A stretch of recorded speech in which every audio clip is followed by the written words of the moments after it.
குருவே போற்றி ஒளியும் ஒளியும் எனக்குள் காட்டி உணர்த்திய குருவே போற்றி. ரொம்ப சந்தோஷம். இவர் இந்த அம்மா இவர் விவோவாக இருக்கிறார், திருவள்ளூர் விவோவாக இருக்கார். இந்த அம்மா மனைவியாக இருக்கிறாங்க. இவங்க 2 பேர் தான் எனக்கு அடுத்தபடியாக ஆசிரமத்தை மெயின்டைன் பண்ண போகிற குருமார்கள். லேடிஸுக்கெல்லாம் அந்தம்மா உபதேசம் கொடுக்குறாங்க, ஜென்ஸுக்கெல்லாம் இவர் உபதேசம் கொடுக்குறாரு. 3 பெண் தெய்வம். சரி. சக்தி, லக்ஷ்மி, சரஸ்வதி. ஆண் தெய்வத்தில் 3 தெய்வம். பிரம்மா, விஷ்ணு, சிவம்.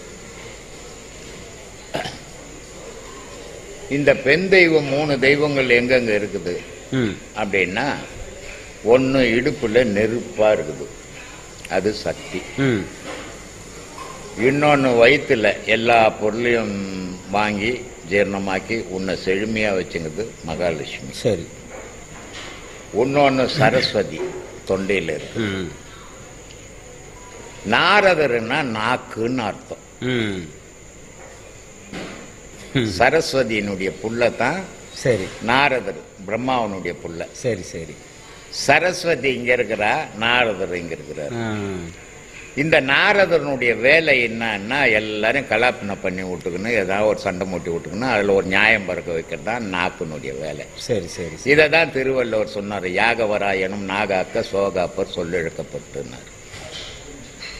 அதனால பிரம்மாவனுடைய புள்ள நாக்கு தான்.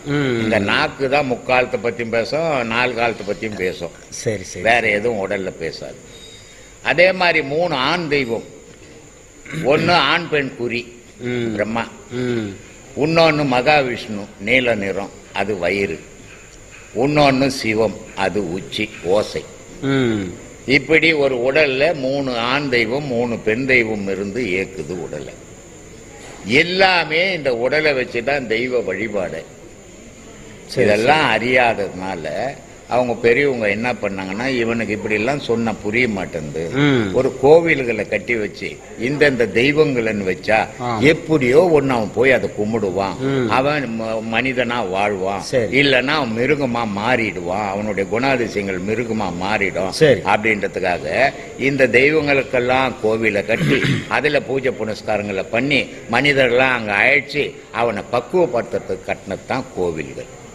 ஆனா எல்லா தெய்வங்களும் மனிதனுடைய உடலுக்குள்ளதாங்க. அதனால தான் கடவுள் உனக்குள்ளுக்கிறாருன்னு நான் சொல்லிங்கிறேன் சாமி. சரிங்க, சொல். இல்ல சரி, எல்லாருமே மனிதனா பிறந்தா கடவுளை அடையணும், கடவுளை தேடணும்ன்ற குறிக்கோளுக்காக தான் மனிதனாவே பிறவி எடுத்திருக்காங்க அப்படின்னு சொல்றோம் நம்ம.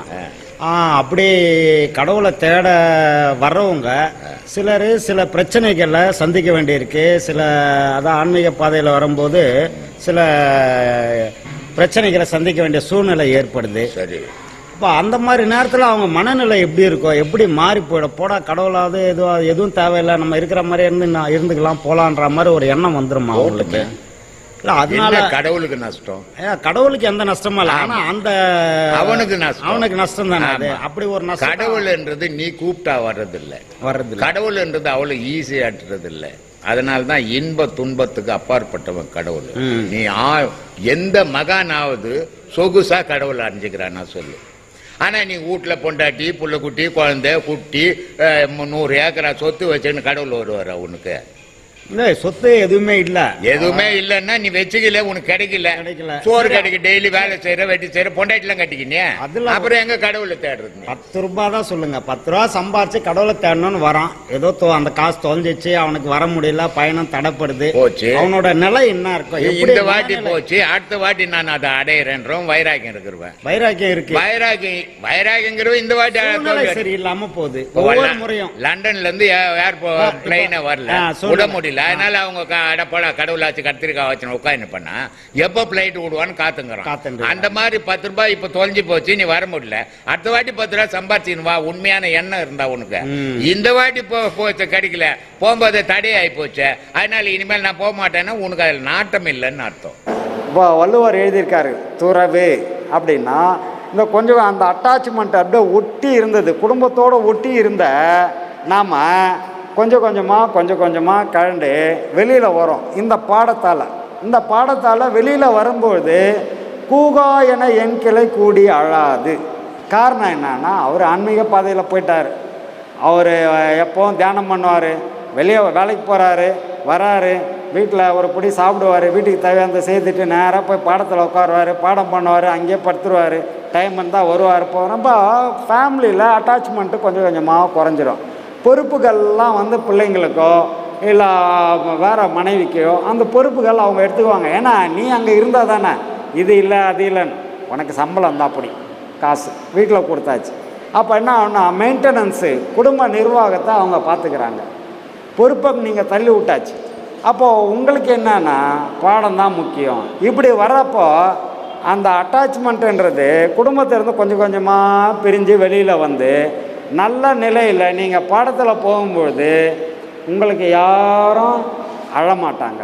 அந்த அழாமல் இருக்கிறது தான் அவர் முருகப்பெருமான் அருணகிரிநாதர்கிட்ட கேட்குறார். கூகா என என் கிளை கூடியழ போகா வகை மெய்ப்பொருள் பேசியவா நாகாசல வேலவா நாலு கவி தியாகா அப்படின்னு அவர் பேசுகிறதுக்கு அதுதான் காரணம். அப்போ அதை மாதிரி நம்ம வந்து குடும்பத்திலேருந்து ஒவ்வொன்றா விலகணும். அதுக்கான பாதை இது. ஆனால் விலகணும் போது சிலர் என்ன பண்ணுறாங்கன்னா, இப்போ வீட்டில் மனைவி இருக்காங்க, நான் அது மாதிரி வந்து போலிவாக்கம் போகிறேன், பாடம் வாங்க போகிறேன், நான் ஆன்மீக பாதையில் பயணம் பண்ண போகிறேன்னா அவங்களுக்கு ஒன்றும் புரியல. ஆன்மீக பாதையா என்ன அது, சரி நானும் வரேன் போய் பார்க்கலாம், கூப்பிட்டு வராங்க. இங்கே வந்தவொடனே சரி பாடம் வாங்க போகிறேன், சரி வாங்கிக்கப்பாங்க. வாங்கிட்டு இவர் பாடம் வாங்கினோன்னா நேராக போய் பூஜை ரூமில் உட்காந்துட்டா அவங்க ஒரு நாள் 2 நாள் பார்ப்பாங்க, 3 நாள் பார்ப்பாங்க, 4ஆவது நாள் கட்டையை தான் எடுப்பாங்க.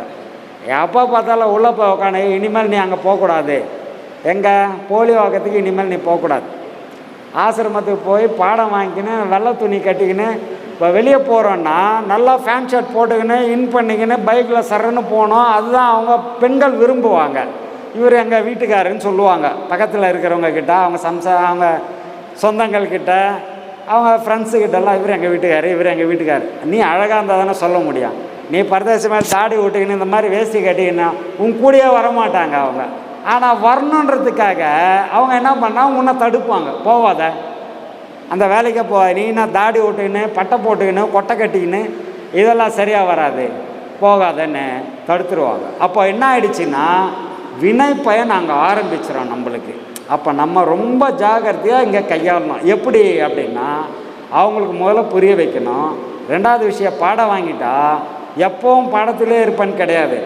பெரும்பாலும் அவங்களுக்கு தெரியாத நேரத்தில் உட்காந்து பாடம் பண்ணணும். 3 மணிக்கு எழுந்திடணும். அவங்க ஏதோ ஒரு இன்னைக்கு எங்கேயோ வெளியே போகணுன்னு சொல்கிறாங்க, அன்னத்துக்கு தான் இல்லை நான் பாடம் பண்ணிட்டு தான் வருவேன், எனக்கு பாடம் தான் முக்கியம், எனக்கு ஐயா சொல்லியிருக்கிறாருன்னா ஐயாவும் தேவையில்லை கொய்யாவும் தேவையில்லை, மரியாதை கிளம்புறியா இல்லையான்னு ஊற்றுக்காட்டியை தான் எடுப்பாங்க இல்லையா? அப்போ என்ன பண்ணோம், நாசுக்கா, ஏன்னா கணவன் மனைவி 2 பேரும் சேர்ந்து தான் குடும்பம் சிறப்பாக போவோம். அதில் ஒன்று முன்ன பின்ன போனாலே சிக்கல் வந்துடும். அப்போ 2 பேரும் சரியாக போகணுன்னு சொன்னால் இதில் வந்து ஒரு அண்டர்ஸ்டாண்டிங் வரணும், புரிதல் இருக்கணும், 2 பேருக்குள்ளேயும் புரிதல் இருக்கணும்.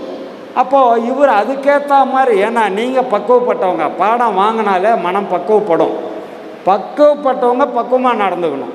மே 31 ஒரு பௌர்ணமி வருது, அதையும் நம்ம செய்ய போகிறோம். நல்லா கிராண்டாக இதே மாதிரியே பண்ணிடுவோம். இதுக்கு இடையில ஐயாது குரு பூஜை மே 17 கிராண்டாக பண்ண வேண்டிய சூழ்நிலை. இதை ஏன் சொல்கிறேன், அழுத்தி சொல்கிறேன், உங்களுக்கே புரிஞ்சிருக்கோம். ஏதாவது செய்யணும்னா, விருப்பம் இருந்து ஏதாவது செய்யணும்னா நம்ம ஆக்சிஸ் பேங்க் அக்கௌண்ட் இருக்கு, இங்கே QR கோடு இருக்கு, அதில் உங்களால் முடிஞ்சதை நீங்கள் செய்யலாம். அன்பே சிவம் மனமே குரு என்றுணர்த்திய குருவே போற்றி. சத்தும் சித்தும் எதுவென்று உணர்த்திய குருவே போற்றி. எனக்குள் இறைவனை உணர வைத்த குருவே போற்றி. நித்திய ஆனந்தமான நித்யானந்த குருவே போற்றி. குரு பிரம்மஸ்ரீ நித்யானந்தரே போற்றி போற்றி. ஆகாமியத்தை உணர வைத்த குருவே போற்றி. இன்ப துன்பம் நாட்டம் எதுவென்று உணர்த்திய குருவே போற்றி. ஈசனை